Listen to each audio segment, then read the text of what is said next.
letter for today is bong. Oh, you guys know what I'm talking about. Can you tell me how to get to Sesame Street? Sesame Street. That's right. Get to Sesame Street. And it's all. Kermit. Hey, Piggy. I'm kind of stoned. This is near.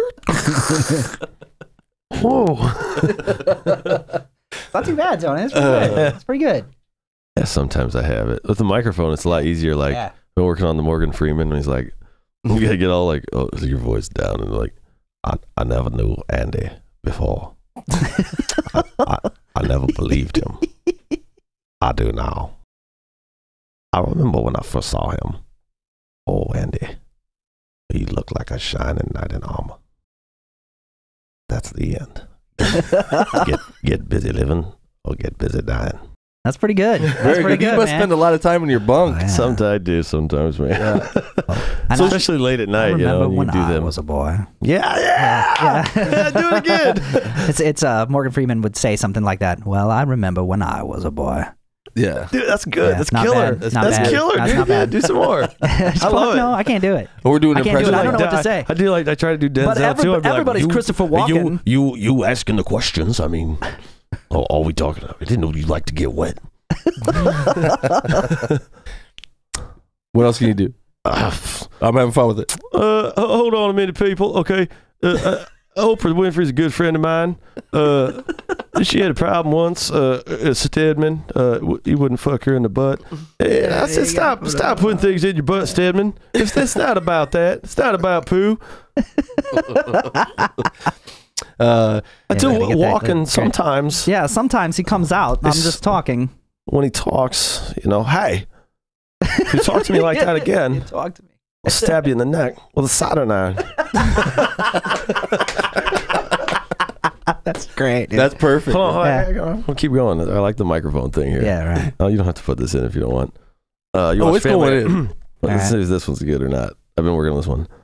I don't think that's a good idea, Peter. That was really good. I used to kind of mess around with the bear that's on Cleveland show, you know? Okay, yeah. Yeah, I mean, everything. A snack.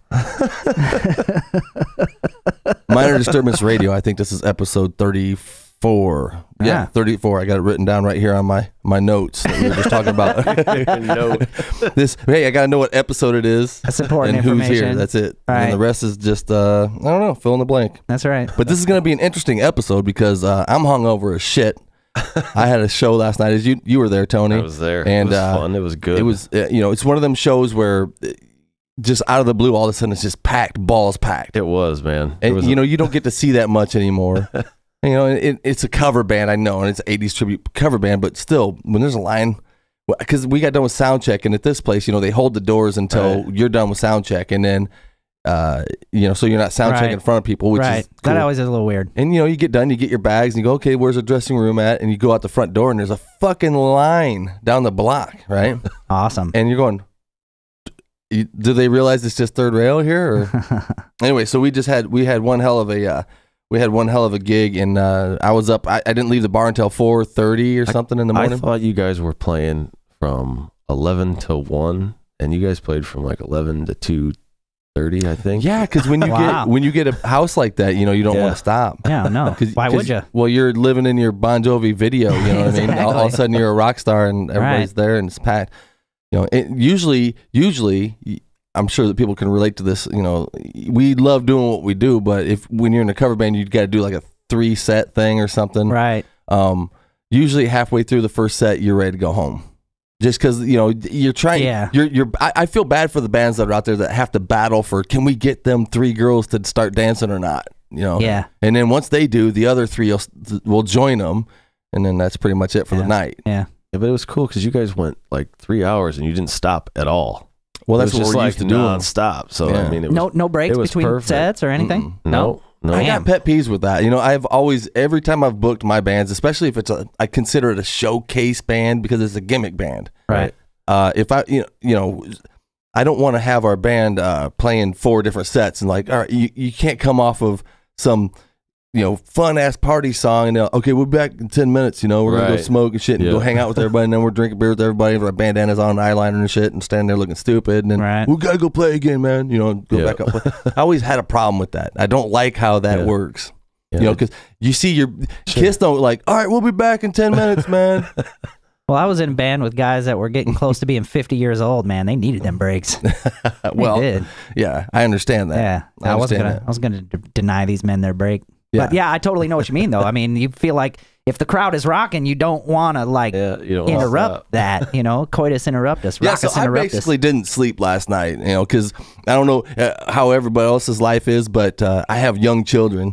So when you want to do the band thing and you want to stay out all night, that feeling when you used to go like a school night and you'd be up until like 1 a.m. going, I'm gonna be so tired tomorrow. It sucks. Yeah. Or when you got to work the next day or something, you can't party that hard. Right. Every beer, you're like, damn, man, you can't even enjoy having a good time. Like tomorrow's gonna suck so bad. Right. Well, every day's like that when you have young kids. Right. There's no vacation days. So finally, my mom calls because she's babysitting for me. And you guys done having fun yet? Like 4:30. I was like, oh. And I know that my youngest is gonna be up at the butt crack of like 6. So there's no sleep tonight. Right. And now you get that weird. You're still drunk all day, and you don't. So that's what I'm doing right now. Yeah, you're punchy. I'm just riding on fumes of what I thought I was last night. Sometimes, man, I was too fucking wired to go to bed, man. I'd get home and I'd still be in rock mode. There's no way I was gonna. I've got to be honest though, man. After gigs like that, my wife like walks with a limp for a couple days afterwards. You get enough alcohol in me and freaking some eyeliner on me, and I think I'm God. All right. So, but in the sack, you know what I'm talking about? Right. It's like you don't know who you're messing with. Getting all into that shit. Right. So anyway, I was gonna say you mentioned. Well, you saw my notes anyway, but your note. Your note. Yeah, my one note. I was gonna say plural. I see. We're taking liberties. The guest we have on for this episode is Tony Reeves from 3 Years Hollow, and he's been on a couple times. You've been on at least, you did one of the first episodes we ever did, which was all audio, and then you were on another one where we could actually see you. Yeah, that was the 2 taping debacle. Yeah, one. Yeah. Right. Oh, we had to do it twice. Right. Yeah, a lot of people don't know that. It was horrible. It was some things happened. Some people had a little bit too much chocolate milk or something, and they started to do this, and started to be like, we're drinking. Yeah, we're drinking water this. But anyway, coffee up. I want to say as soon as I put it on Facebook that I was going to have Tony on. The like machine just started flowing on Minor Disturbance Radio's Facebook ratings page. Bump. Yeah, 50. Ooh, 50 really? 50 new likes from, cool. And I want to say that they're associated with that because I look at their friends and of course, 3 Years Hollow's in there or one of you guys. So I've never had a guest on that created that many likes that quick. So I'm thinking there's something going on with this 3 Years Hollow. I threw out some invites to people to like it, people that I knew that might be interested in the show, and just trying to promote too, because like I'm like the least social media active in the band, and I try to use that, share it with some of our fans to get them to like yours. It all works in the circle, and I appreciate that. So everybody, if you haven't already, like the Minor Disturbance Radio. So that probably got you about 30 of them. The other 20 came from, I posted a Polaroid of my cock at the swingers board and TR video. That would explain the 52 unlikes. Hey, it frightened them. Yeah, well, some of us are more well endowed than others. We talked about that. But man, a lot of shit's been going on in 3 Years Hollowland. Yeah. I mean, as far as here's what we do. Here's what is cool about talking to Tony is I myself have always dreamt of doing, being on tour, being in a band with a record and being signed and all these things and going down that road. I mean, to me, and don't make any bones about it. I guarantee everybody in this area looks at 3 Years Hollow as kind of like, wow, I wish, they're making it. Yeah, you guys are pioneers. You're awesome. definitely, I hope you're right. That's it would be a great thing. And we all want to sit there and go, yeah, but they suck. But, but you can't do that, because you guys are good. So Yeah. You know what I mean? It's like as soon as the band starts getting attention, you always got the it's just you know. No, you made the good analogy last night. What was it that you said? I said because we had to stop talking about it because I was like, listen, we can't talk about this stuff before we come on the show because that was why we had one of the reasons we had to do the retaping because we'd already talked about everything. Right. Piece of repeat. You said it's like being a what's your favorite restaurant? Or I said. Well, I was telling you, I was like, from the outside looking in. We see you out on tour and all that stuff, and we look at your Facebook and all these pictures of all the shit that you're doing to different towns. We look at your tour itinerary, and there's like 6 dates in a row, and New York, New Jersey, all across the East Coast, and we're like, fuck, man, living a dream. Hell yeah. And to me, what I said was, it's like go to your favorite restaurant. You love it, but go work in the kitchen for a couple years. I bet you never eat there again. I think is the analogy. And you said you're in the kitchen. You're in the kitchen, and I get what you meant. Because you were making it sound like, yeah. Well, we're our own biggest critics. We don't. We just want to do the best we can. Make the best music we can, keep us happy, and we're fortunate that enough people like it. And kind of joined up with the 3 Years Hollow Train and support us because we couldn't do it. I mean, rock is so small right now. It's unbelievable. And the fact that we're still even, hanging in there, we're still charting on Billboard. So, and we've got another single getting ready to come out too. We'll talk about that in a little bit. Yeah, because I was going to ask you about that. What you think the state of, of rock as a group of people that, purchase music and things like that, where you think that's at. They don't purchase it anymore. They really don't. Lars was right. Yeah, Lars was right. That fucked everything up, didn't it? Yeah. Yeah, I got to be honest. I just downloaded Led Zeppelin's discography yesterday. As illegal as fuck, too. Especially Led Zeppelin, because they kept their shit off of iTunes for years after it had blown up. I mean, it took them forever to actually enter into the foray of digital music, because they knew as soon as they did, that was it. Yeah. Although everybody had been pirating their shit. I mean, what are your thoughts on that? I mean, you think that me downloading this, 50 years after they put it out, whatever, is going to change anything? Probably not. Just depends. Like that's a different situation, we're talking about Led Zeppelin. They can't, compare us to Led Zeppelin. So, at what point do you not mind people steal your record? I mean, I mind. What point do you start giving it away? Then I don't. I don't want to give it away. I mean, it's just the way the world works. Kind of like a double-edged sword. How many people? If they weren't able to, download these things for free, how much money would that have made me? And then it's like, well, if they didn't have the ability to download these things, it wouldn't be exposed to that many people in the first place. Right. You know what I'm saying? So it's kind of like, but what is the technique these days? I mean, I know I talked with you and Jose about what it's about nowadays, and it's all touring, right? I mean, that's where a lot of your revenue is going to come from. It's not just really one thing, man. There's a conglomeration of things that work together to make. It's like where Clinton is, right? There's like 5 different ways to get to Clinton, Iowa. You know what I'm saying? Yeah, none of them. Unfortunately, all of them lead to Clinton. Different routes. Yeah, right. I was gonna say you got nothing against Clinton, man. No, it smells wonderful. We love Clinton. The basis for any, especially a rock band like us, your number one thing is to be on the road as much as you can, meeting people, and not just actually meeting them, taking the time to meet them. We get a lot of people that have given us some nice compliments about, it was really nice. You guys hung out and you talked, and getting a fan base, because with a rock band right now, because, country and, the hip hop stuff is all, if you look at the charts, Jose and I were looking, and there hasn't been a rock band even close to the main Billboard chart in like 10, 20 years or something like that. No shit. Maybe just if we skipped over because we were like, there was nothing. But, so I'm, you want to be out touring, exposing yourself, and getting the fans, like the loyal fans that are going to come and support you.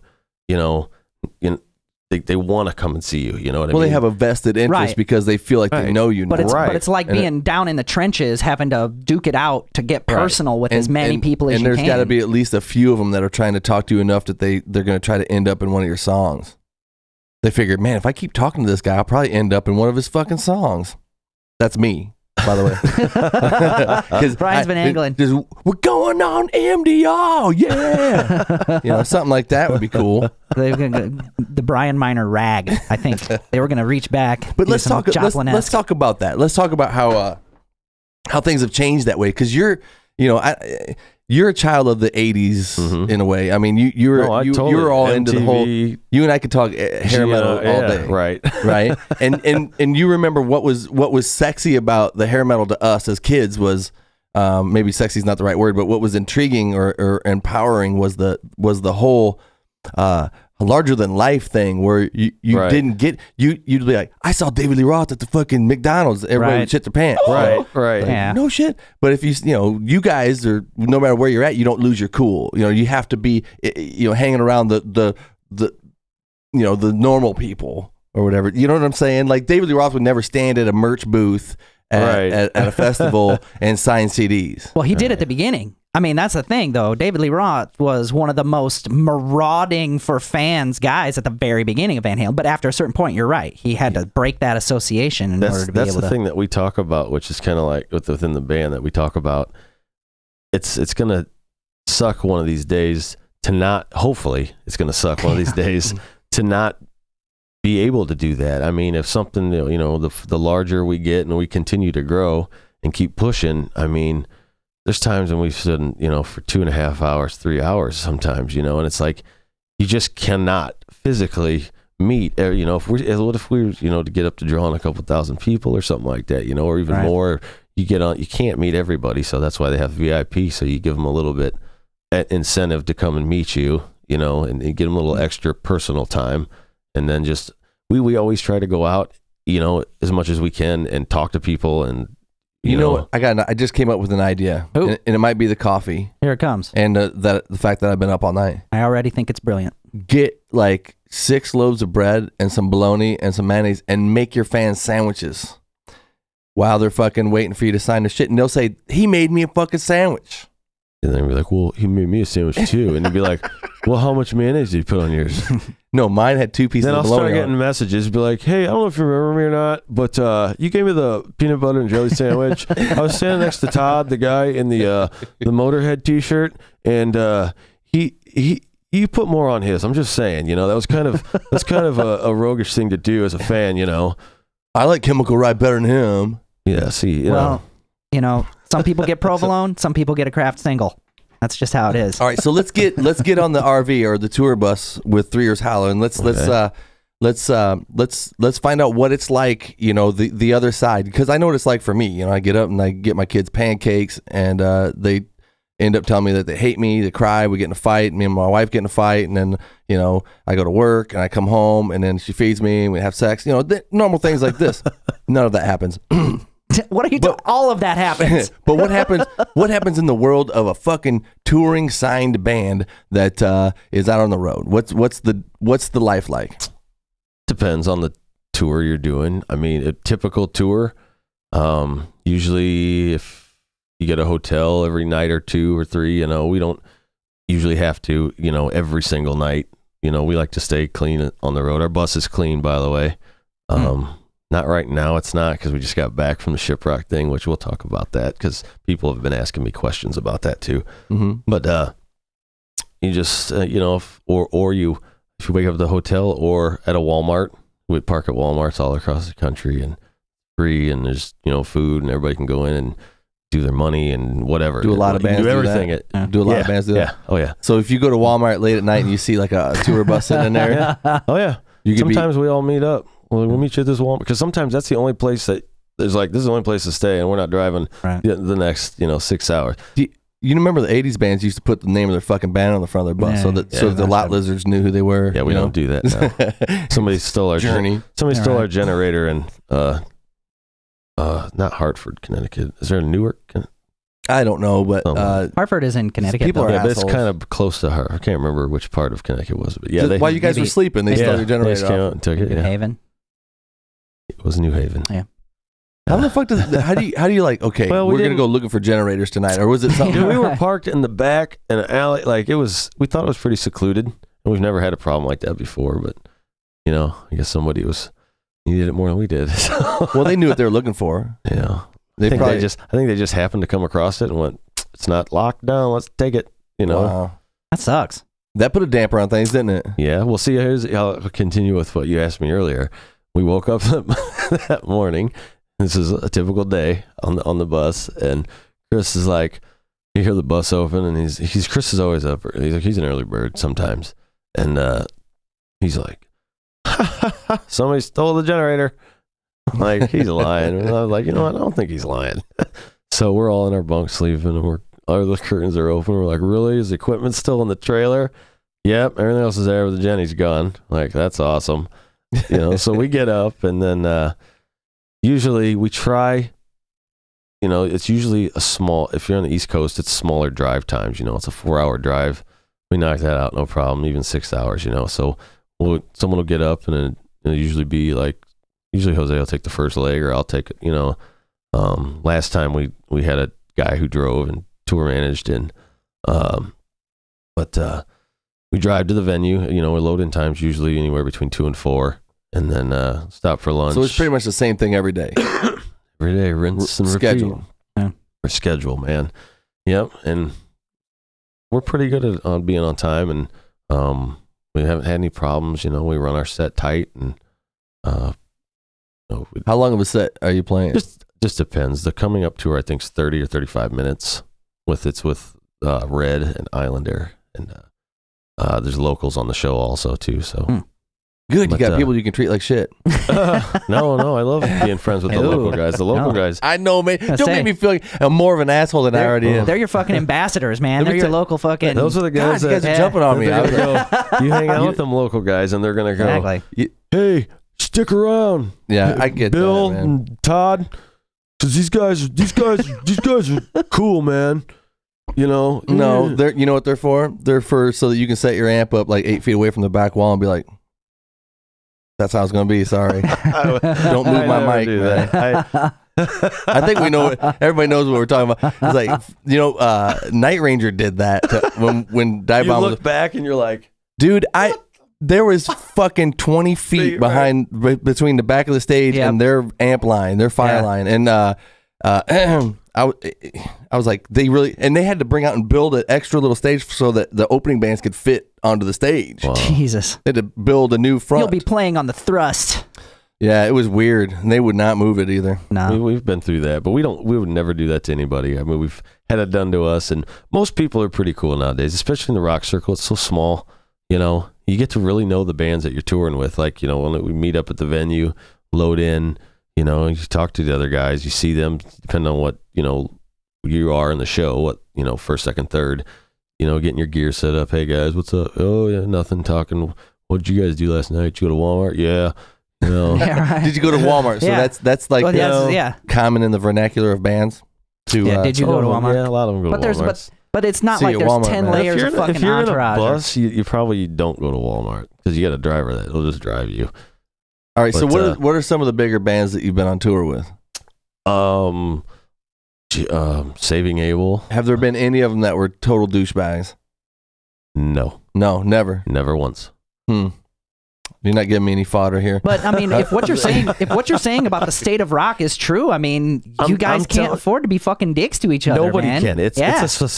We learned this on our very first tour from the guys from I Empire, and it's all about support, man. And even here at home with all the bands, I remember playing in the scenes earlier, Stickman's. Some of you remember Stickman's, I know that. Yeah. And you know, coming up, and everybody is in this band, he's in this band, and it's just, you know, my band's playing over here. We're Battle of the Bands tonight. Get as many people as you can, you know. Yeah. And now it's just you support everybody because it's just so small, man. It's like it's not out there in the mainstream. It's just you know, you get close to the people that like. I didn't know a whole bunch about Nonpoint before we went on tour with them. I knew a few of their songs, and now I love all their stuff. You know what I mean? And they're super nice. You know, you get to know them, and you know they're a killer band. I mean, they're just fucking throw it down. You know what I mean? And you get to know them, and you get to like, especially I'll get into like I was talking about Shiprocked. It's like a family, man. And everybody supports it and it helps everybody, man. Do you notice bands inspiring each other? Say, for example, because I remember when Skid Row. See, I'll talk about my era Right. shit. Talking about when they That's toured mine with too. When Yeah, they I took love that. Pantera, Yeah, when that's they took Pantera on tour with them, I remember seeing a bill. I can't remember where it was. It was in Wisconsin or Clinton. something. No. No? This was back in the heyday. This was on Skid Row was headlining, and under them it was Pantera, and then it was Megadeth, and then Love Hate opened the show, and this was outside, and I forget where. Love Hate. Yeah. Why do you think they call it dope? And so by the time that Pantera was done with their set, you literally just watched people walk out. Yep. And you could tell that something was changing, man. Yeah. Like, because I was still there to see Skid. I was one of them, all right, well, I'll just move up then. Fine, guys. And the guys with because it was Cowboys from Hell era, and they had the Cowboys from Hell shirts, and the guys that were in the Pantera shirts seemed to have some sort of we're more manly than you attitude. Like, us guys with Skid Row shirts, they were like, we were pussies. We might as well be the kid with the winger shirt. Exactly. Stewart. Stewart. That's right. But I love Pantera too, though. Yeah, I did too. So, but I was almost I noticed certain that my point was that Skid Row started to kind of try to get heavier. Slave to the Grind came out. Yeah. Yeah. Well, they were trying to do I saw them all that on the thing. Slave to the Grind tour. And they Me did. too. That was that tour. At Palmer.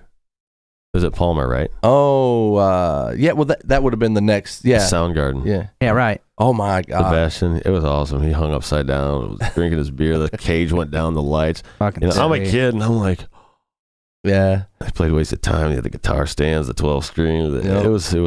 Yeah, was and, awesome. and they didn't stand at the merch booth and sign autographs, did they? No. See, to me and you, it was like they were just here in this building, and now they're gone. There's some mystique. You're exactly right. Yeah. They were here. They were here, Yeah. and now they're who knows where they're at. They're probably like banging chicks and doing lines of blow and eating steak. Yeah. Back then, they probably were. They probably were, exactly. Although, speaking to that point, I'm pretty sure that exact same thing that happened to Skid Row with Pantera happened with Judas Priest. Because it was after they toured with Pantera that they did the Painkiller album, and then he came up with Fight. I mean, Pantera brought the heaviness out in a lot of bands, man. I saw them 5 or 6 times over their Pantera. Yeah. I loved them, and they killed, man. Them guys killed, crushed, like just nasty. Yeah, dude. Saw him at Alpine Valley, and I have to say that it was probably the greatest metal show. See, you were there? Yep. That was a great show, man. Alpine Valley, that's my because first Sepultura, time. Sepultura My first time canceled. seeing They were them. supposed to play. Prong Dude. there. Tommy Victor, man. How about when he brought out the Surfcaster and started going oh, dude. I was like, where did he get that guitar tone? Alpine Valley, that's where I saw the Skid Row, that whole the East Troy, thing. Wisconsin. Yeah. Really cool. Great show, man. cool. That was the first time I saw Pantera. There. That was the only time I saw him. You're a music lover. I'm a music lover. You're a music lover. I never understood the aspect of where you got the kids that do the mosh pitting and they're pitting beating up the the fuck mosh. out of each other while you're listening. And there's some beautiful musical transitions and licks and things that are happening in the song. I just remember being in the audience, trying to get close to see Pantera, and my buddy and I, Jerry Freeze, looking at each other like, that's a beautiful. Listen, that's a great. Listen to how he did that. and meanwhile, people are surfing on their heads, and we're grabbing ankles and fighting people and shit. And he did that solo note for note, and we're crushed in this thing. Right. Yeah. It's still doesn't there, make for man. good music listening. They're still out there, man. I remember I remember looking down, and it really was just like this. We were playing Hungry, and it was on I don't remember which tour it was on, but it was just a pit. It was an auditorium. It was a bigger, venue. There was room, and it was like, I was looking down, I didn't realize it, and I looked up, and I was like, holy shit, these kids are going crazy. I'm like, sound good, cool, I'll go with it. You know? That's when you're glad that you're in a heavy band. Right there. We just thought rock shows was just a big excuse to just act a fucking fool. I mean, that's what we That's how my went for, friends used to man. do it, too. Yeah, and it was like a badge of honor, the kid that broke his arm at the Slayer concert. Yep. He was like, came on with his t-shirt ripped, shit's all sleeve fucking, I missing. broke it at the Slayer concert. This is fucking awesome. You guys, Sign it, man. Sign it. Sign it, dude. Yeah, exactly. the one guy that always comes out of the pit with a bloody nose, no shirt on. You know what I mean? Fucking loving life. Yes. cops escorting him out. Yeah, You know what I mean? I'm telling you, that was the point. That guy was a hero to There's us, that man. guy. He's got Absolutely. no t-shirt on and cut off shorts. So how many people have done? I wonder how many people that are listening remember the days of going to fucking general admission concerts. Yeah, $20, And- $22. Yeah, dude. Yeah, because I remember the whole battle was if you weren't going to be the first one through the door to run up and grab the wall and, Yeah, you were and hang fucked. there. Because remember at Cedar, I remember at, like Cedar Rapids and all that, they were sitting on the ground. You come in, people were there early and they'd get in and they'd all claim their little stake. Right. And you're like, as soon as these lights go down, dude, I'm just going to take your spot. Exactly. Because I'm bigger than you. And there's bigger than me too. Yeah, that right. Were aiming to do the same thing. And Although, man, when you get crushed into that, I'm not a big fan of the crush, man. I fucking hate I always that. go to concerts to listen. Me too. That's the Me music, too, man. the musician in you. That's you're in the kitchen when we're if you get what I'm saying. Yeah. You're those people running around going. Yeah. They don't. they're there for the scene. Right. They don't have any idea what's. That's what I'm saying. They're not. They're, I think they're there for the excuse. That's one of the. you're the soundtrack to their battle dance. right. Yeah. So The outlet yeah. for them. For them, yeah. But if you remember these concerts, because you get, But it's, I would come in and look at the crowd and be like, okay, they're packed pretty hard for about like 10 people back, and it starts to loosen up. You try to look for the point of diffusion. Yeah, and you close kind as of you can get. You get in there, and you're totally being an asshole because they're standing close, and you just shoulder in front of people, Yep. and then you just shoulder in front of this person, Yep. and hope that they don't like go, hey motherfucker, or try to take Right. it back, which they sometimes do. Right. Yeah, but anyway, the secret is taking a girl with you and have, and you let her go first, and they're like, and then they all of a sudden you pop, you're like, you pop up, and then they're like, it's like snake. yeah, there's this poor motherfucker at a Metallica concert one time. His old lady was on his shoulders the entire show. Oh, balls. And she wasn't a small chick either, man. He's like fucking bearing down. Yeah. I remember he was sweating and his mullet was flat as fuck. See, And then you pray for the crush because that'll hold your ass up when your legs give out. oh my god. Yeah, then you pray for it. But Yeah. Back of his head probably smelled like a fish store or something. well, I think for me, so speaking of Slayer shows, that's fucking nasty. It smelled like the shit. It smelled like a plank from the shithouse door on a tuna boat. her pussy was like a leech on the back of his neck, Oh yeah, stand by me, leeches. all sweaty and shit. Fucking hoof print, big hoof print on the back of his neck. Midwestern fucking cut off jeans, shorts, cowboy boots. Winger shirt at a Metallica concert. Yeah, ooh, you're getting beat down. Show us your. No, don't show us. You know your that tits. chick. Yeah. Yeah. No, but I mean, for me, I knew I was done with that. It was at the Slayer concert that was down at the Levee, and Kerry King flipped out a pick. To me, a pick is a piece of fucking plastic. That's what it is to me. And this dude treated it like it was the Holy Grail and elbowed me right in the sternum, forearm, and knocked me to the ground. Yeah. And I got up and I dusted myself off, and I thought, I think I've about had it with this. So when I go to rock shows, I'm even to the point where even though I like to get up front and feel the amps in my face because I like loud guitars, I just stay back, man.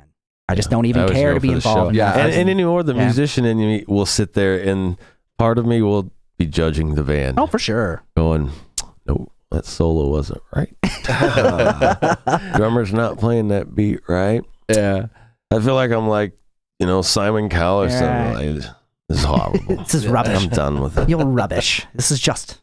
So I mean, I've been up there where I thought I wasn't gonna make it out. You get into about the third row where you can't get the wall to hold and brace yourself, and the crowd starts to move like this, and your feet aren't touching the ground anymore. Yeah. And you just like, I'm going wherever this crowd goes, and you're thinking, who in the fuck is pushing that way? Why are people pushing like that? It's a bunch of big dudes at the very back that are fucking, and they Really? think it's hilarious to do that shit. I've Really? watched it happen. Yeah, Oh and they're my fucking God. dicks. Yeah, but if you go down in that, you could get fucked up. I ain't going Sure. down in that shit no more. I start holding on to people's shoulders and Yeah. hold myself up. Yeah, you I'm can. 6'3", That's right. Anyway, I just remember shows being like that. I mean, being in the band, singing up there and watching the crowd just kind of Yeah. move like an organism, Right. The reason why I was talking about getting up close like that is because, and the only reason I did that when I was younger is because you wanted to get close to your heroes. And the only Right. way to do That's that, true. Right. That's you true. you didn't want to go see a Kiss concert from back there. You No. wanted to go and like And Yeah. it look wasn't at even, them up it close. wasn't even about the music deal too. I mean, it kind of was, but it was But the more people. about, like you said, they're in the building. They're And I here. remember Yeah. driving by Yeah. going, they're probably in there right now. Yeah. Bet they're in there. What are they doing? I'll tell you a story about that Skid Row concert that was at Palmer. Okay. So I was a huge Sebastian Bach fan. I mean, I still am to this day.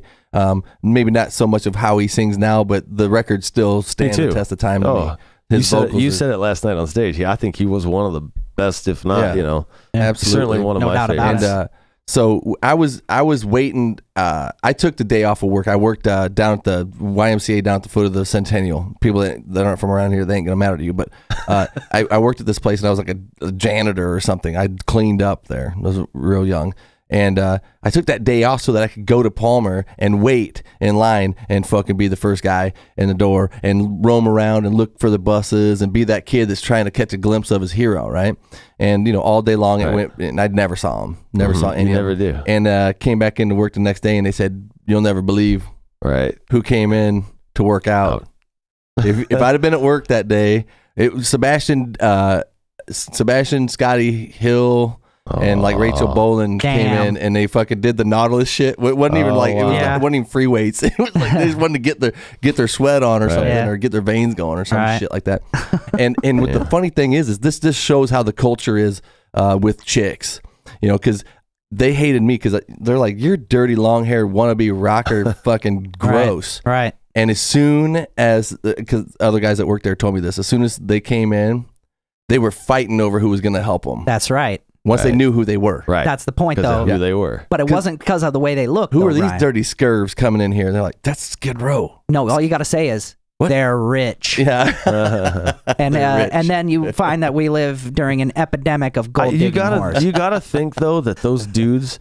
Sebastian's a big dude, man. Mm-hmm. And tall. he comes in and he's a singer. He's a front man. He probably commands an entrance when he comes in. You know what I'm saying? To any room. If he walked in the door right now, it's like, it wouldn't be like, "Hey guys." He'd probably be like, "What's up?" Yeah. And big, be like, Well, "Shit." when we played at the iWireless with Sebastian, when he came out of his dressing room, which was way back deep in the chasms of the dressing rooms, like the back there, he had to walk quite a ways to get to stage. And when he came out of his dressing room, it was he was stomp. And it was game on. He wasn't just kind of roaming out looking at his phone like. Okay, another show, another time. It was like he was hyped up, like he was back there, like, fuck yeah, let's do this, Yeah. Mm-hmm. And he was hyped. And then after the show, when he came off the stage, I was standing on the side. I couldn't help but just try to give him. I was like, "Dude," and he fucking he about flipped me over. Oh, He's and he went back. He was so hype. Right. Yeah. I like that, man. That's the difference between the true people who feel it. Like I see people all the time in all the bands we tour with. It's all the digital age and people on their phones and like when I go to the show, it's like my phone's off. I'm ready for this because I still live for it. I still live for it, man. It's been playing for a long time, and I still love to do it. that's true. That's great. man. And that's the best thing about it. That's terrific. So how often does this happen for you, Tony? Is it starting to happen to where you're seeing the big real stage? You're used. I mean, you've been around for like the Rusty Nail gigs and shit like this. Right. You know what that's like. But to see these real nice stages, big stages with big production and all this, and the laminates, the fucking walking from your trailer up the back ramp and checking on a guitar and hearing it a little bit like that. That whole energy that happens right there. Yeah. Does that is that addictive or does it start to get numb? Come on. No, that's great. That's the best. You need to man. explain to the viewers, man. But You explain to the that's viewers. the best. Oh my God, the hype. That's the best. I mean, it's just like when you with anything, a first impression. There's people there that aren't in the kitchen, and this is their first time eating at the restaurant with the band, and they're standing out there, and it's like there's still people there's still teenagers and kids out there. Hopefully, some shows that still have that feeling of they're here, and the cool thing is some places we go, these people they don't know any different. They think we get played like on certain areas like a lot, like we're like the top played band on some of these stations in certain small pockets of the country, and the people that live there they think they think that we're like, oh my God, they think we're these huge famous people. Well, why wouldn't they? What do they have to tell them any different? So when they come to the show or we come to town,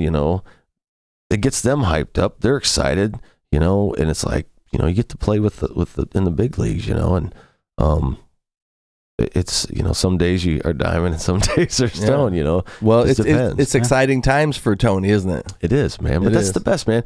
I love looking out, and standing there, and there's still, you remember this too, when you when you'd see behind that curtain would move or something, and you'd see the dude, you know, Rachel Bowen or someone, and you'd be like, and you tell your girlfriend with you, that's Rachel Bowen. You've been telling her about it all night. Right. And they did this in 1981. Skid Row did this, and then they did that, you know. And it's like there's still people that when you're standing backstage, and I get ready. We get wireless. We got our intro to the stage. It's game time. We're still not one of those bands that we never like really get together like bands do and say, hey guys, you know, it's just I don't know why but standing there, you know, and you'll see people on the curtain, they'll be like, you know, they'll see you. Oh my God. Can I remember one time on the Seven Dust tour, I was standing down behind stage and I hear Tony, and it's like this group of people. They just knew my name from being in the band. They were fans, and you know, they were like, hey, you know, kill it. And it was like, that was the first time that happened to me, guys. And I was like, that was pretty cool, you know. I'm like, are they talking to me, or is there another guy named Tony down here? Yeah, but that happened. You know? And it I guess what I'm saying is, if it happens once and it happens a million times, is kind of the same thing. Numb? No. Well, because I know what you're talking about. Most of my feelings of that have been through kind of cheaper means. Like last night, I was kind of treated like that, and it's a cover band, you know, so you kind of can't really relish in it much. So you can relish in it enough, though. I mean, there's a reason why stages are taller than the floor. It's a respect for your craft and your, you know, as a musician and people. Absolutely. Well, let me show you how deep that hype machine goes, because you mentioned hype, and I can tell you firsthand that feeling, you know, when you come out and the audience is there and they paid their tickets, and they might not know who 3 Years Hollow is. But they know they're on this big bill. And that's that generally creates appearance. hey, they're doing better than me. It's just an appearance. They must be famous. You could pick any, I have this theory, dude, that you could take any band that you have never heard of. You could pick musicians from the area and say, let's just write a half an hour set of whatever music. And you put them on, this would never happen, but if you put them on right before, let's say Alice in Chains is coming to town again at the River Center. And it's like you put the Bottle Buds, you know, and people are gonna, before the show, they're gonna be like, I know that firsthand, Tony, because that's happened to me. But when they play, but if you put the Bottle Buds at 8:30 when doors open at 8, that's true. Nobody's gonna give two shits about them. Right, but if you're direct support for whoever, you know, because that Drop Hammer used to get that all the time, and we were lucky as shit because the Pig Pen around here was a venue that brought in, all of a sudden they brought in national bands, and what they they're washed up 80s things like. Kind of, but it doesn't matter. I mean, but it was the first, you know, for us to think, we could go see Rat at a bar. Right. That was when that was starting to happen. And you could get close when you start. I was going to tell you that earlier. Damn, they're going to be there. I'm going to be able to meet him. Right. I know Robbie, the guy that owns the place. I might be able to meet him. You know? I would much rather see all my favorite bands at a bar. Too. But now, even nowadays, it's like, if you really want to go meet somebody, you can be like, you know, he shops at Costco or whatever, you know, on Thursday. So we're thrown in on this bill. I think we were opening for, I think the first time that it really happened like that, we were opening for like Firehouse maybe or something like that over there. I think I remember that. It might have been Rat. I don't know which one. Or Dokken maybe. Something. One of them bands that were coming through that we were fortunate or unfortunate enough to be thrown on the bill, because we kind of sound, Drop Hammer, you know, make no bones about it, had like an 80s feel and vibe. You know? So the owner of the bar was like, well, we'll put them on with all these 80s bands and hopefully get some of their crowd to like it. And it kind of worked. But even people that had no idea who we were, the fact that we were playing right before the headliner. And you guys did it though, man. You guys had the hair and the light show too they gave you. I remember seeing you. Yeah, they didn't dick us. No, you guys had it all down. The moves. The drums, dude. The drummer, man. Yeah, it was fucking awesome to watch, man. And another thing too is we didn't just kind of come out and stand 3 feet away from the front of the stage and look at our guitar either. Right. I came up in between the monitors and came over the edge of the stage and was playing that way. I mean, that's kind of how we ran the show. We were like, we're going to go out and get right in these people's face. That's charisma, dude. And act like we're badass. Right. And inside, cottonmouth, fucking dick shriveling up, and fucking butts puckering. Like, fuck, you know, this is. And I remember looking. It sounds good. Yeah, I'm looking down because it sounds like shit up here. And we're playing twice as fast as you should be, you know, because you're green as fuck. You think you know what you're doing, but you're green as fuck. Right. Your drummer's taking off. He's just drank like 4 jolts, you know, and so he's having an anxiety attack. You know, yeah, and you're just like shit. This is it, man. There's like 300 people here, and to us that was a big deal to be thrown in on 300, you know, and they're ready to rock too. And this is direct support. I just remember nobody knew us from Adam, and the people in the front. I remember because I had my Hot Topics vinyl pants on, and you know they were real popular in the 90s, and these people are pulling on my vinyl pants in the front row, like looking at me like, oh, I'm touching his pants, and I'm like, yeah, I deliver your pizza, you know what I mean? You know? Yeah, but I know that feeling is like they think I'm fucking something, Yeah, you know, and they're looking at me like, wow, I'm looking at somebody famous. I don't know who the fuck it is, but he's famous, I think. And then you're distracted, and you got a blues box solo. You just, you know, there comes a time when like, and you don't realize it when it happens, but as you're going through the band and you're building and you keep getting to different levels, and you go, well, it's, you know, it's like turning pro. It's like I got to walk the walk, you know. I want to talk the talk, you know. I feel like our band, whatever band you're in, you know, or at least for us it is like, you know, feel like we have a good shot at doing some things. We kind of, you know, looked at the road ahead and planned ahead before we really came out and toured and stuff. Because like when we first decided, like, you know, we're gonna go for this, but we're gonna act like a professional band, you know, and do the things that they're doing, because, you know, that's what we want to do. And that's why I thought people, like, at first when we came out, they liked us, and I think some people kind of hated us is what we felt like, but we're in the kitchen, so I don't know if that's true or can't not. Stand you know? the heat. Are you talking about when you make the transition from being a local band to trying to act like you're a national band? Yeah, when you really, you know, even though we weren't, I mean, we were kind of a, you know, we were local, and then we started doing regional stuff, which is, you know, you start local, regional, and it's just the whole, you know, meeting with the Empire guys and just who you met and changed and hooking up with Seven Dust, and, you know, it's like that changes everything, and you get thrown into it and you don't even realize it. You know, when you asked that earlier, when you're on the stage and you're like, you know, your butt's puckering and you're like, oh God, you don't even realize it just goes away. And it's usually after, like, cause I love about 3 weeks into a tour, if you're playing 6 nights a week, that's my favorite part, because the band is just on fire. You know, you could do it in your sleep, you know what I mean? And it's just like everything just works right and you feel good, and that even makes for a better show too. Sure. You know what I mean? And you got confidence, and, you know, you can go out there and just really just kill, you know, and try to get as many people as they can to just. Well, it's the difference between, you know, you did that last night and the night before and the night before, and the gear was, you know, you set up, tore down the same, you know, you kind of get used to your equipment. And for me, it was like, shit, I haven't played a gig in like 3 weeks. And then all of a sudden I'm opening up for Brett Michaels or something. Right. It's like, what chords work? I don't know. You go through your toolbox and shit. Right. Like, which chord works in here? I don't know. I need to change the strings on my guitar. You know, all that bullshit that you have to worry about all of a sudden right before you do something like that. And it's like a big planned thing. It like takes you all month to plan for it. Like, I better go get new strings and make sure my guitar's set up, make sure my amp works good, and we got to practice. See, now you're in the game now. Yeah, right. The training camp's over. You know, your equipment's there. You know where it's at. It's like clockwork now. And that's where a lot of us never transcend into that. It's all like hobby stuff. Where whether we're faking it or not, we don't feel, you know, like to where we would not feel like we're faking it or like feel like it's a put on or something. Because, I mean, as much as anything, charisma really is confidence. It's confidence to make solid actions and be committed to them. And there's no second, there's no doubt. And see, I'm glad you said that, because I'm glad you said that, Bill.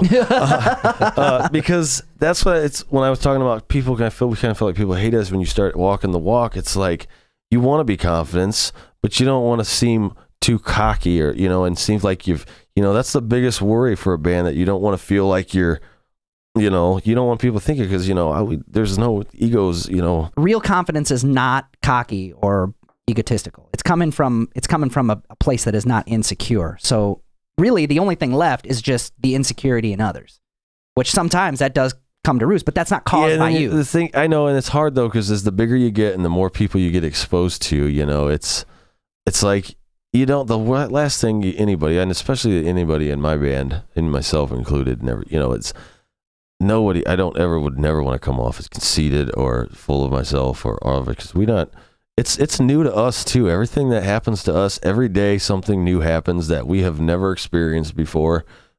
Something in the business radio business side of it, the tour business side of it, the booking side of it, something we learn every day.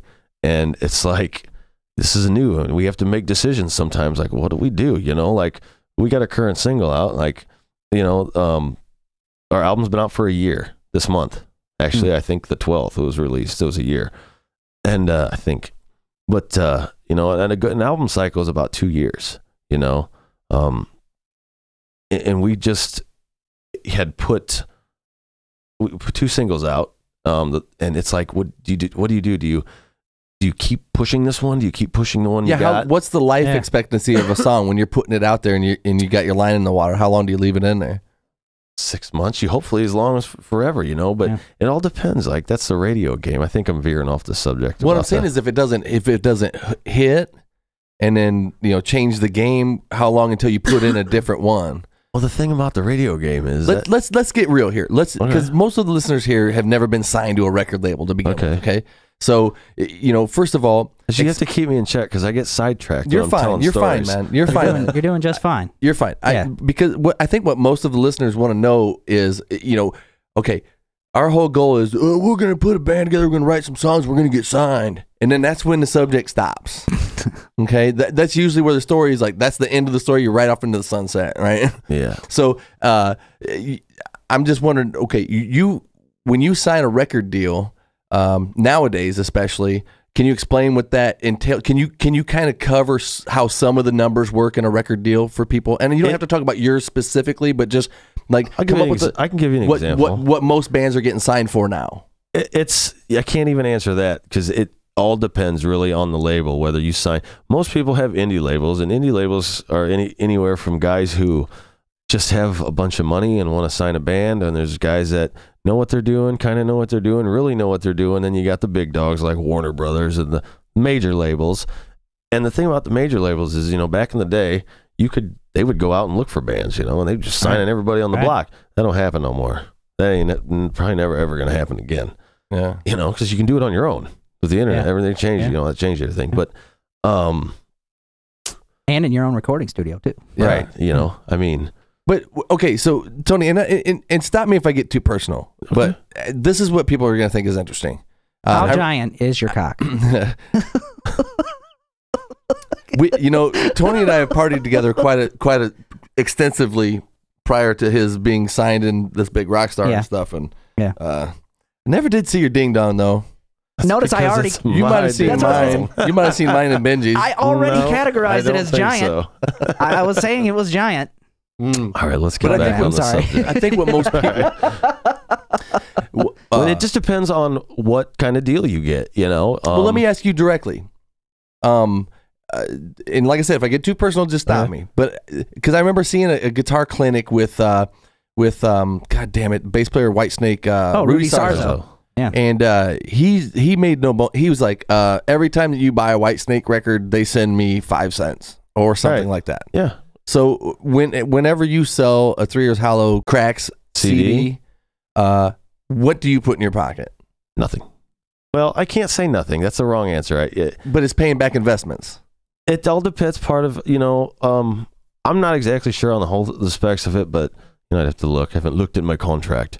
But you know, and by no means am I trying to sell you out, Tony. I'll tell you about some of our deal. Give us an idea how the game works. Our deal is some of it is like ours is 50-50, you know. It's most major labels, you know, you get like maybe 11, 12, 13%. It's what I've heard. You know, I'm not exact with the figures, but you know, we're fortunate to have the deal. It's an independent label, you know, it's not nobody major. It's a guy who, you know, liked the band, and Morgan was a friend of his, Morgan from Seven Dust, and the whole Uproar thing, I don't know if we talked about that the first time we did it and won the Battle of the Band thing and got to go at Tinley Park. Like, Bob, the head of our label, he was one of the judges, and, you know, and he's like, you know, which one? And Morgan's like, this band I've been telling you about, you know, kind of thing. And so we talked to him, and we've never met him. I've never even met him in person.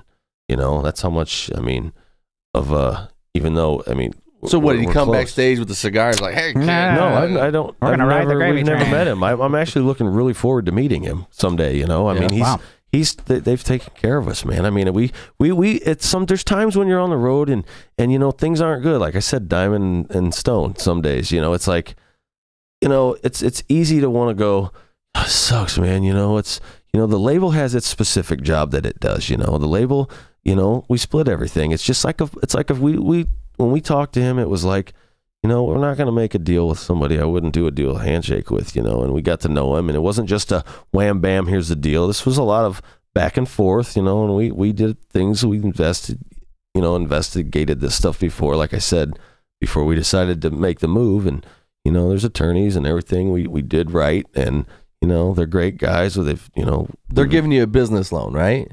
It's basically, I guess you could look at it that. It's never just one thing that you can pinpoint. They're the capital for your campaign. Exactly. Yeah, pretty much, yes. Right. And they want to see a return on their investment, though. So absolutely. they're going to help you do things. They take care of the investment, Yeah. So, but, it's like like a band will be like, man, we're not getting these damn tours, And it's like calling the label and you're like, oh, you know what? I'm going to call. I'm going to call. I'm saying something. We're not getting these tours, and the label's going to go, call your booking agent. Talk to me. That's not my job. Right. You know what I mean? So it's like a lot of people think it's sign the record deal. It's a done thing, but there's so many, like I said, there's 5 roads to Clinton. There's so many different things going on that all have to work in wait a minute. Then when you said why aren't we getting these tours, what did you say after that? I was making an example of, there's bands that I've heard and seen that throughout the years that are like, I'm going to call my label, I'm going to find out. I'm calling the hit man. And the label says. And they'll be like, well, we're not getting these tours, or they complain, And the label's like, that's, you call a booking agent. Your booking agent. Okay, that's what I was looking for. Agent. I didn't hear what you said the first time. Yeah. I was like, so who is responsible for that part? Who is? So you have a booking agent that takes care of where they put you, but the record label isn't working with them to make sure. They do, but it's not. Because you'd think that the record label would be interested in where they're booking you. There could be some butthole booking you at like bowling alleys. No, and shit, they opening submit, for Drop Hammer. No, they submit we get tours offered. We get offers for the tours. They'll come and say, hey, there's a slot here. They'll submit it to our label. Okay, because they know. Well, they'll know. They know our label because we're on their roster. TKO is our booking agent. And they. And you know what I think? I think that since when you get professional and you don't act like a douchebag on tours, you start getting more invites, don't you? Sure, yeah. Because they want to work with people that are going to be smooth and they're going to know the game. They're not going to freak out. Because you could take me, me and Travis and fucking some of the guys in my I'd band. I'd be a dickhead to the wrong person. As soon as you're like, we're signed and we're on tour and we have bus and we're sitting there and we'd be in the parking lot like, what's up, motherfucker? And then we'd be off that shit. I'm telling you, it's like, move, man. Drop Hammer's here. Exactly. There's no. I'm telling you, the rock scene is the best. I'm so glad growing up that I turned MTV on and saw Welcome to the Jungle because, I'm so glad. There's no drama, man. I'll tell you about that on Shiprock too. No fights, there's no drama. The rock scenes, like you said, has anybody been a douche? No, everybody is awesome, and it's such a great little circle. I feel like we're a hippie camp, but way cooler than hippies. You know what I mean? Yeah. And everybody looks out for each other, and you, like on the boat too, I'll tell you about that. You get to know people, and you'll see these people, and you've seen some of these people at certain shows. Well, let's just get to it. We're going to talk about Shiprock. Explain right, this. We're gonna So Shiprock, right? So how did what's up with Shiprock? What's this? It was fucking killer. I said fucking. It was fucking killer. It fucking was killer. Well, it was cold as fuck here. I'll tell you that. It wasn't there. But it was. Yeah, it snowed fucking insanely. Like the day you guys probably left. Yeah, or we after. got pictures because. Yeah, I got done shoveling outside. I came inside and looked at Facebook, and there's a picture of these guys. Like, there's the boat. I'm like, yeah, you guys. Once you get on it, though, I mean, like, the phones were kind of off because it's it's expensive. There's no you got to buy. This is a cool thing. I guess people ask me about this. Have you ever too. been on a cruise before? Never, ever, man. This is your first time ever. Yeah, and I think all of us and. So we boarded and went through, and then we were artists, so we got the board with everybody, and we're all waiting in the lobby, and Buck Cherry and all the bands are there. They give you a certain time, and it went smooth, and we checked in, got on the boat. The first night was the VIP pre-party, so it was only like half the passengers. They go out at night for a cruise, and they come back in the morning because the casino opens when the boat leaves port. And it's for all the VIPs, like everybody, all the bands and their families were there, like Zakk Wylde, Limp Bizkit, Seven Dust, all their families, their wives, there's everybody, I guess not all of them, but that was like the big hitters up there. They, this is like there's some of them their 7th time doing it, 3rd, 4th, Filter, Tremonti. It's not just a gig; it's a vacation. It's a vacation, but it's a family gathering, man. That's cool. It turns into that because by the 3rd day, you've met everybody. Anyway, I'll get to that. But we boarded the boat, we got on, and our set was the first night at midnight.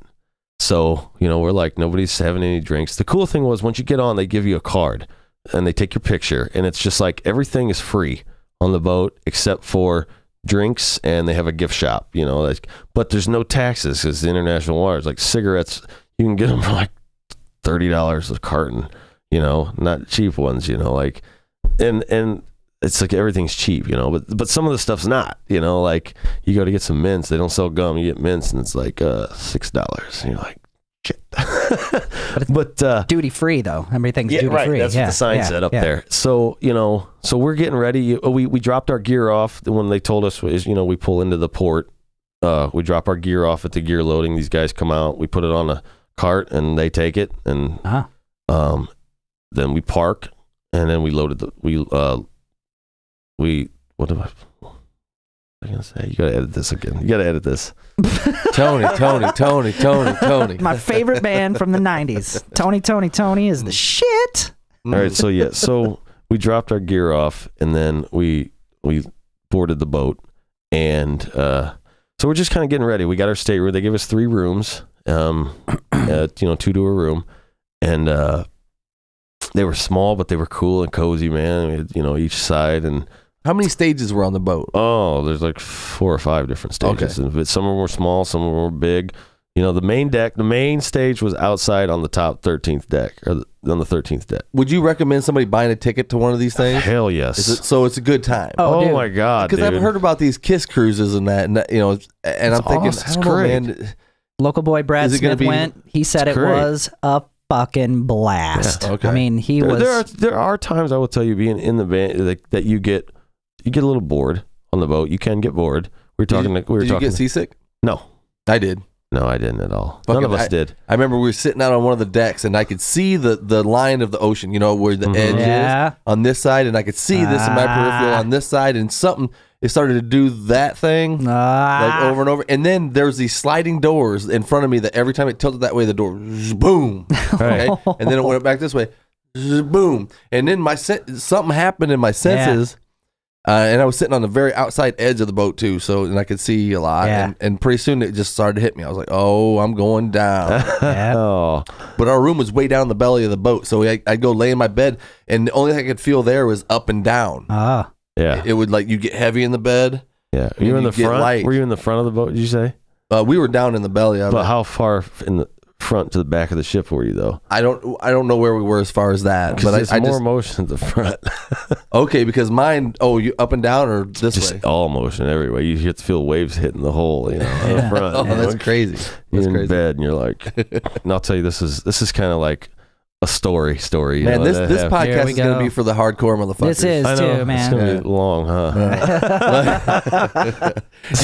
You better get to some somebody better get killed. Well, I'm gonna be gone for a while, so I'm gonna put it all out here. Here it comes.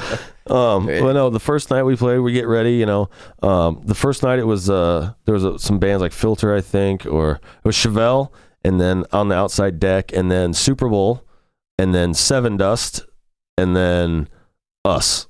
Now, that sounds great how I just said it, which outside, on all the screens, they had the Super Bowl playing. They had jumbo size, and it got done. Seven Dust took the stage on the main deck outside. There's no roof. It's outside. And they played, and then we played in the atrium, which was the stage Tremonti played. Is it recording? Oh, yeah. We played the stage that Tremonti played last year, and so that's kind of cool for me because I'm a big fan of his. And so at midnight, so we get on, we do a sound check, and we're fired up, we're ready to go, rehearsed. It's an hour set, and we did the sound check, and because there wasn't a band and then a sound, you had an hour and a half changeover time. It was they treated you, and the bands there, they treated you so good. Kush. On there, they gave you everything you needed, man. They had the crew. The crew was awesome. Everybody who ran the crew, they brought our gear up to the stage, you know. They labeled it all, had everything marked, and so we set up, did sound check, and so place is packed. The top balcony's packed. The bottom's packed. There's people there to see us. People got some hoodies on. We're like, this is great. We've been waiting for this. And we start playing our first song, and there's no vocals, and people are going, I can't hear, you know. And was there vocal in the monitor? we had monitors. Okay. We run ears in our we run our own so system. you had so vocal Jose in the didn't monitor. know, but until he saw people, you know. And I can't hear you. And all of my monitors went out. You know, Dex and I are the only ones who use the stage monitors. The other guys use the ears. In here. But so we stop and go over, and the guys are like, okay, they do it and say this should work. You know, check. Yep, okay, blah blah blah. So we go up and play our second song, and everyone's like, you know, they know it's not our fault. And, you know, it's like, fuck, why'd this happen here? You know, Yeah. But then we're like, so we start playing again, playing Hungry. And we're like, fuck. He's like, you know, like, what are we gonna do? Just play our second song, man. I don't want to come out and start all over and make an entrance. We made the entrance. It didn't happen. Let's just come out with a good rocking song. That's one of my favorite songs to play live. Mm-hmm. You know, and just get them fired up. It's midnight. These people just watched Super Bowl. They're drunk. They're ready to rock. And so am I. You know what I mean? I've been prepping all day, practicing, rehearsing. I'm ready to go. And so we play the song, and he gets about a verse in, and everyone's like, you hear it go, and they're like, Jesus. So we go off, and we go off the stage, and they're fixing it again. And I think this was the funniest thing. I'm going to say this, and Jose's going to be like, oh, God, I wish he wouldn't tell this story. But it's funny because he feels horrible about it. And I'm like, oh, it was good. I've seen worse, you know. It's just the microphone was done, and he goes, oh, and he's like, he turned around, and he looked at the microphone, and he just threw it, and it goes, and he walked off. So it looked like he was mad, but it just happened that he was like, well, this don't work. Yeah, that's Jose. That's his personality. You know what I mean? It's not like Axl Rose, you know. He's just like... It wasn't like spiking a football. And he goes... And it goes... and then I was like... So, and then I stopped the song. I'm like... I just stopped. I walked off the side. They come back up. We start playing. We get... He's like, just, you know, we go... Just give us the, you know, the wedge. They couldn't get something to work, you know, for his ears, you know, because we're like, look, it's not our problem. You know, it's our gear's working. We're not losing it in any of our stuff. So it's something that's feeding to your stuff, you know. And like, you know, these guys were so nice and so like, so sorry. We're trying. We're like, it's cool. You know what I mean? That's what I mean. The crew was so great, and they fixed it. And then we got up there. They fixed it, and then we got up there a third time, and and we started playing, and we made it through. We started the whole set over. This time, this is what we decided to do. Jose, and he did it. He did it great. You know, at this point, we're like shiprock. We're standing back there behind the stage, behind the curtain, going. And Dex and I looked at each other, and almost in unison, we're like, "The universe hates us." Why? You know, because the sound was so killer at sound check. You know, we didn't have the issue, and so we go back up the third time now, and Jose's like, "You know what? We're just gonna start this whole damn thing over." You know, and you guys okay with that? And you guys were still hanging out waiting for the show. Right. You know, so now they're really fired up. So we start the show over, play, and as soon as he starts singing the first line, everyone goes just like, yeah, because they could hear him. Yeah. And, you know, and I was like, oh, thank God, you know. And so we play we switched guitars, and we switched to our tuning after we played like maybe 3 or 4 songs. And we start playing it again, and we hear this weird sound. They fixed it. And then all of a sudden, the subs and everything on the stage went out. Everything went out. And they were like, everybody's like, oh. And then we turned around and we walked off, and they came back and they were like, we're sorry to have to do this, but we have to, you know, we're going to cancel the rest of the set. There's audio problems, you know. There's nothing we can do. We'll hopefully get these guys a better set to show you guys, you know, so they get their set, you know. And we got done, and we're like, all right, well. That was unsatisfying. But the thing was, the cool thing, like the family thing, these people are genuine. These people you meet on this thing, you get to know them after the 3rd, 4th day. You get to know these people, you know what they do for a living, you know, hey, I'm here with my kids. I'm here with my wife, you know, I'm here with my brother, my sister. Like, you know them. They come up and they're like, hey, man, I know everybody knows that wasn't your fault, but it sounded great. It was so awesome. Now I really, really want to, when are you playing again? When are they going to, everybody kept stopping us. When's the redo? You know, we're like, we don't know. You know, I don't see how they could have fit us in because everything was so scheduled. But we had another show Thursday night, same place at 4:00. That night before we went to bed, we were upstairs. We were up on the deck smoking because you can smoke on the top deck, and like talking about the show, and we're just kind of like bummed. And it's like, man, you know. And Jose was walking by, and he goes, "Doesn't it feel like it looks like we're moving when you walk like this?" You know. And Chris is like, "Isn't this insane?" I'm like, "What?" He's like, "Man, you don't feel that?" And we're like, "What?" And he's like, "We left 20 minutes ago." We're like, "What?" He's like, "Yeah, we're gone." So we went over the edge of the railing on the 13th deck. I'm not a huge heights fan. I look over and I'm like, see the waves going, and I look, and Miami's back there, and I was like, "Oh shit, man, we're in the ocean." Like, yeah. It was just weird. I'd never felt that before, you know. But so we get up the next day and we'd shower, and now here it is. We don't have to play till Thursday, so it's Monday. So we have Monday, Tuesday, Wednesday. We really don't have anything to do. There's concerts every single day. Yeah. 4 or 5 concerts every day. Yeah, go watch. Not just concerts. Living Color. Yeah. Seven Dust. Yeah. You know, Limp Bizkit. Yeah. You know, Chevelle was that day. Buck Cherry. I mean, that's all you do is just go watch concerts. You know, it's like, and they tell you in the morning, it's like, good morning. You know, they wake you up and they're like, and they'd post all the stuff around the schedules. Like, I got to see Tremonti, you know, for the first time. That was awesome. I got to meet him, and hold on. 1 second, please. Jesus Christ. I waited for a long time, so I'm going to show this off. Can you see that? Or do I have to go back Here, close? No, see, that's why it's pretty wide angle. Put it really close to the lens. Maybe not that close, but anyway, there you go. I don't know. It's just I love the picture. It was also, it's Mark Tremonti. I'm a huge fan of his, and he's been an inspiration for me, you know, as a guitar player. And it's just awesome to be able to meet him, and you know, he was really cool. And so you do a Shiprocked again then? I hope I get to do Shiprocked again. I met so many people, man. This is just day one, man. I mean, after our set, it's like, what are we gonna do? You know, and people were walking around on the boat.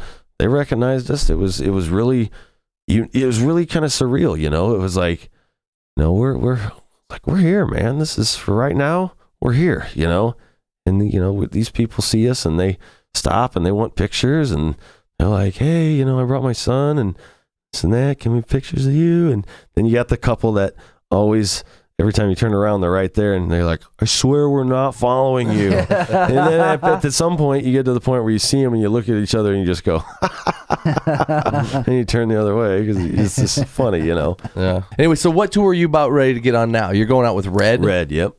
Which I'm not familiar with that band. They're a Christian band. Cool. And so I think Islanders too. I'm not sure about that, but they're the direct support, and we're right before them. So we're like the first of the tour package, but there's like 1 or 2 locals on all the shows. It's pretty big venues, pretty good. It's East Coast. That's where most of the touring happens. West Coast tours are really hard because of the distance between gigs, and you pay for your own gas. You asked about deals and the label. Yeah. That's one of those little things. Like, you get a guarantee for the show. You know, they don't pay for your gas. You pay for your gas. You know what I mean? Yeah. You sing for your supper. You know, right. Yeah. And you know, you want to be able to make. And if you're only getting $300 for a show, you obviously don't want to drive 10 hours somewhere, you know, because you're not going to be making any money. That's right. Unless you're selling a buttload of merch. You know what I mean? But so it's like East Coast, and we've hit the East Coast many times, you know. It's like your 3rd or 4th time in most of these places. And, you know, so we've gotten some good following and a good base over there, and the cities are all close, and you know, you just work your way down, and we've gotten pretty good responses in Florida. And how long are you going to do that until you do another record?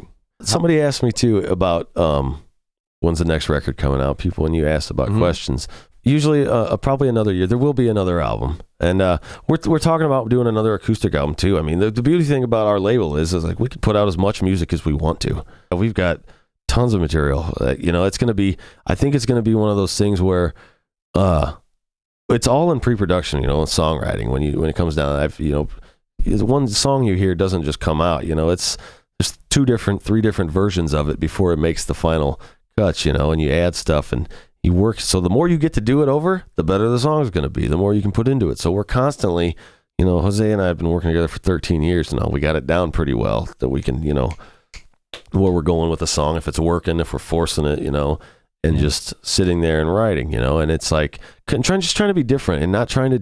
We don't ever try to write anything geared. It's like, what, let's just do a little bit different out of the box, and just make something nice that's nice to listen to, So 3 years Howl's going country. Fuck. Yep. No. How about this, Tony? It just dawned on me that there's a pretty good possibility that who's the singer of Buck Cherry? What's Josh Todd. Josh Todd. There's a pretty good chance that Josh Todd might be on a bus somewhere going, I want to be your chemical red.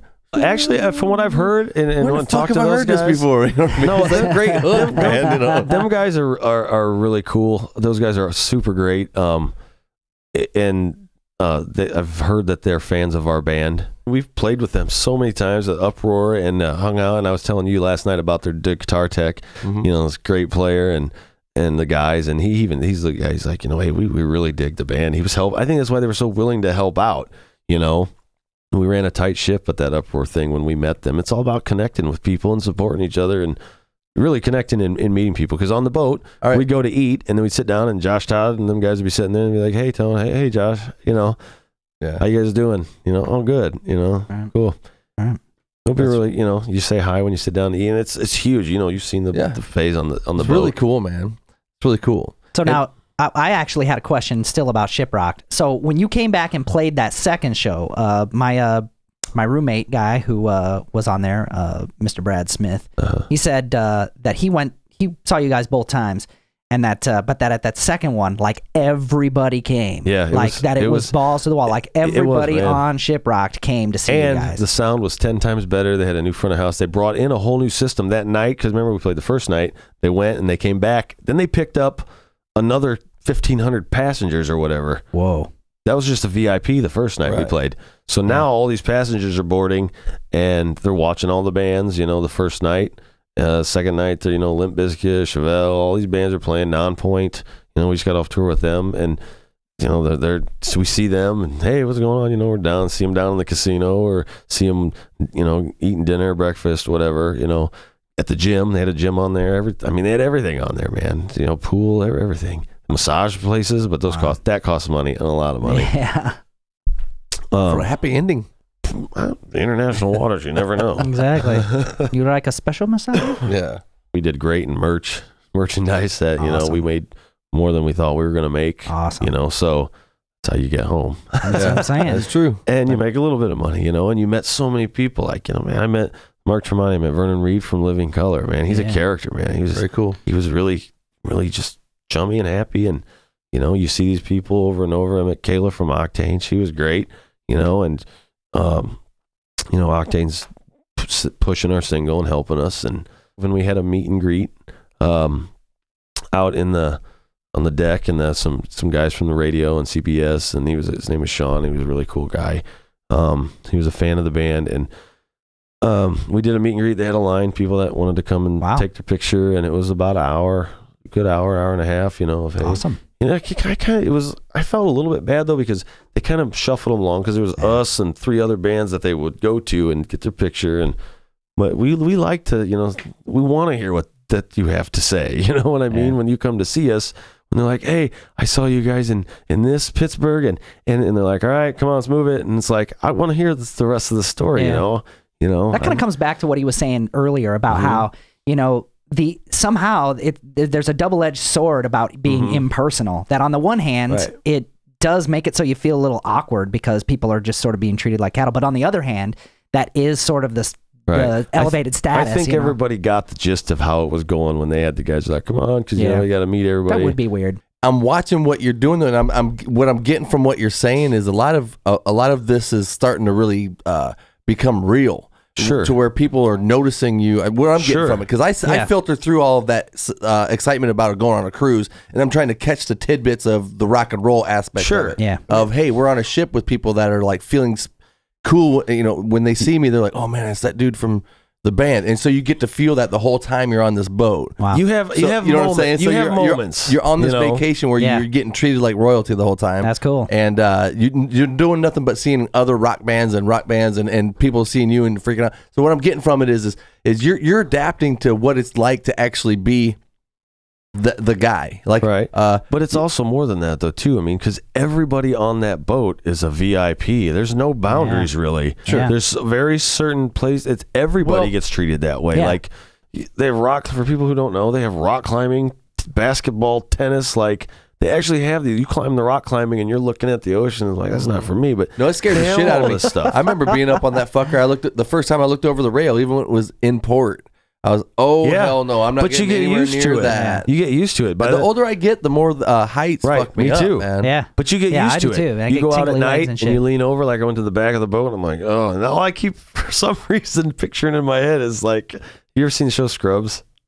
No. You never have? Well, have you? Yeah, I've watched Okay, those. well, you know how he thinks of something like some Right. radical event, and then it's reality snaps back. Right. I always just keep thinking is me like the boat going boom and just like hitting the end where Right. the L on the Norwegian Pearl and just being like, bam, my legs flipping over and just falling in the Oh, water. yeah. Because that's all I kept thinking of. I don't know why. Maybe it was my first time on there going. I Like, think I had the same like, thoughts, if man. you fall Looking over the this, you're dead. You're Yeah, fucked. right. You're Yeah. done. And if you Yeah. do it at night, You're done. gone. And that's what I kept thinking. Gone. I kept joking about this. I go, listen, guys, because I kept telling them before we left, they're like, oh, the cruise. I was like, yeah, we're all going to die anyway. And they're like, why you say that? I go, because if I don't, I have to say it. Yeah, you know? right. I got to joke about it so I'm wrong. Yeah. You know? Exactly. So I was like, I realized this. I told Jose this, and he was laughing. I go, I've been thinking about this. What if we wrecked? What if we wrecked? You know? And I keep picturing it in my mind in the daytime. I didn't even think about what would happen at night. yeah, you're And fucked. I'm like, shit. Because if the power went off in that boat, it's pitch. Oh, yeah. It's Pitch happened. fucking It's black. happened. Yeah. It happened to a cruise liner for 5 days Oh once. shit, that's right. Yeah. I do remember that. Maybe Although, some battery operated stuff, but to me, whenever I'm up high, it's always like I always visualize the ragdoll physics of my body falling and hitting things. Kind of like Right, what you that's said, what where I your was body flips saying. around. But Your in legs fly Titanic, around. where the boat is all upended and Yeah. the dude falls and he's falling straight, Yeah. but then he hits the propeller and like, Yeah. oh, that was great. That was I keep great. thinking- fuck. Talking about heights, though, on the subject of being Right. freaked out by Yeah. heights. When I did that KISS convention one time with a guy named Scott Goodyear, was his name. He's from around here. He lives in Florida now. Anyway, he took us to a KISS convention that we stayed at a hotel. He stayed at a hotel that was way high up. I mean, it was on some fucking like 60th floor, and to the Quad Cities, that's a high. Right. That's nothing in Chicago probably, but for me to look, because they had the full view doors. I remember this because I went into their room. I went in there and I saw that, and the curtains were open. You could just see the city line, and I was like, I started getting dizzy. I was like, you know what I mean? And I started like getting lower and lower on the ground, moving towards it, to the point where I was literally on my knees, peeking over the edge. Out, and his girlfriend, or the girl that was with him, she's like, "What, are you scared?" I was like, "Fuck yeah, that's it's a full view. Right. Outside of that is death. Yeah. Right. There's no deck out there." Right. See, so and she goes, it's not. This is the kind of glass that don't break. She starts throwing her shoulder into it, bouncing off of it, and I'm like peeing myself. I'm like, stop it, because it freaks me out when other people fuck with heights too. Yeah, you're like, oh yeah, because you're about to watch somebody die. Yeah, right. Because that might not shatter, but it's plexiglass and it will come out of the frame. right. I don't think it's designed for you to throw your weight into it. Now, are you talking about at the top of the Willis Tower, formerly known as the Sears Tower, where they've got the box where it's fucking glass floor and you walk out on it? Because I've done that shit. I'll do that. I've done that shit. I'll do it, but I'll be like, oh shit. I was definitely on Rubber Leg Street with And that you're right. shit. Every scenario, like if this thing takes off, what am I doing? Yeah. If it starts to tilt off the building, But you lose that after am I a in couple diving days. distance Right. from You don't landing? even think about it because we didn't even know it was moving in the first place. And I'm like, hey, whatever, if it goes down, I'm going down with a bang. Now I got to try to piece this motherfucking podcast together. We're only supposed to run about an hour and a half. Yeah, you're going to have to edit this shit down, dude. We have a long road ahead of us still on the road, and we're going to be on the road for a while. We're leaving this Wednesday morning. We got a rehearsal before the tour starts Thursday, I believe, in Poughkeepsie. It's Thursday or Friday. And it's 5 weeks, and we're going to be doing that. And I'm not sure. I think we come home for a short period, and I think we're going right back out again through maybe June or July. So we'll be home at the end of March, May go April, May, and June or something like that. Wow. I'm not sure. I'm not real sure. What- It changes at the movie. All right. So where would you prefer to be? Would you prefer to be in your own bed or out on the road?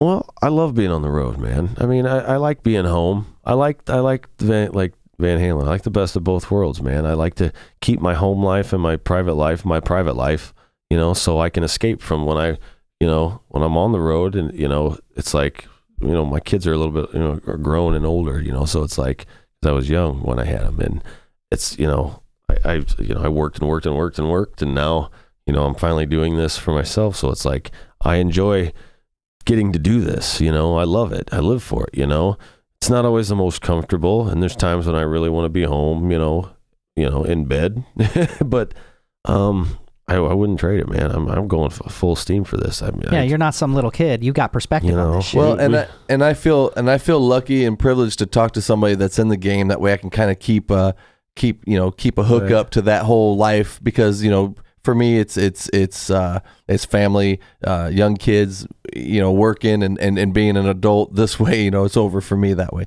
And to watch you vicariously do it, I'm blessed to be able to kind of peek in and see what's going on. And I appreciate you being candid and open about it. Anytime. I was just going to say that anybody, if you have questions, we're not, we're just ask. You have so many people have been like, "Oh, I didn't want to ask you this or this or this."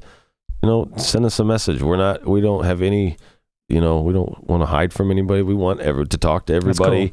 Cool. Share us on Facebook. That's a huge thing starting to get, this social media stuff. Share the Minor Disturbance. Share your friends' stuff. Share the 3 Years Hollow stuff. Call the radio stations like you used to if you see that we're played on there. That helps. Every little thing, it's every little, like I said, I'll sum it up here. Yeah, all right. Since we're at the end.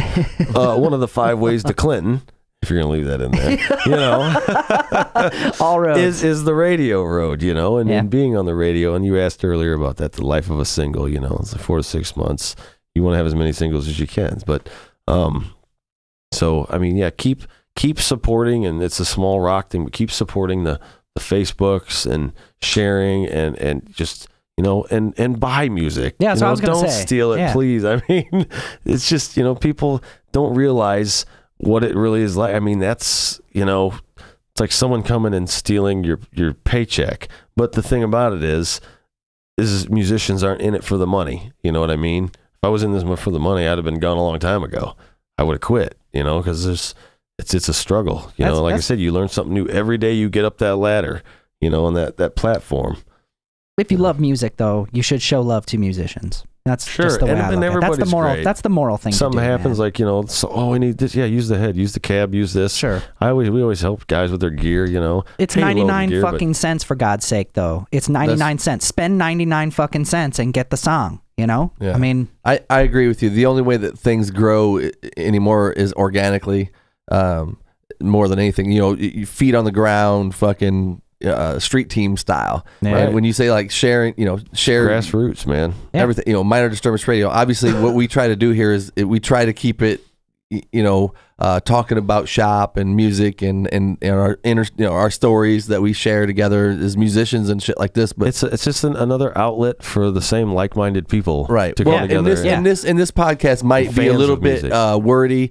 When Tony gets talking, his tempo goes down a little bit. See, but people tell me I don't ever talk, and they're always like, "You never smile, you never talk." Right? Like, I do. I'm just. But I just have to say that usually I would be like, well, we're gonna have to edit the fuck out of that, but in this case, a lot of people want to hear what you have to say, and so I'm letting you talk. I'm just letting you go, and hopefully, because obviously, if 50 new people want to sign up for Minor Disturbance Radio on our Facebook or whatever, I want to give them what they were liking the page for, and I guess all the other people that usually listen to Minor Disturbance episodes, kind of have to take it with a grain of salt. We're going to talk a little lengthy on this one, and just kind of get over it. Sorry about that, because it can't always be like sugar and fireworks all Right. the time. So, yeah. Right. And Yeah, that's, you know, right. and sometimes we keep it lighthearted like this and try to have fun with it and do a interesting podcast. It's just fun to talk to guys like you that are out in the game, man, and I appreciate it. Yep. If anybody, anytime, yeah. man. Yeah, I appreciate it too. So everybody, Thank man, you. thanks for clicking on Minor Disturbance Radio. Go to 3 Years Hollow Facebook, Yep. like that shit, Yep. share that shit, buy that shit. Yeah. Go see that shit. In general, support the things that you like. Absolutely. Otherwise, they don't be there for you. Mhm. I appreciate it, guys. We'll see you next time. I think I got Billy Pfeiffer in 2 weeks. So Hey, peace. cool, man. See ya.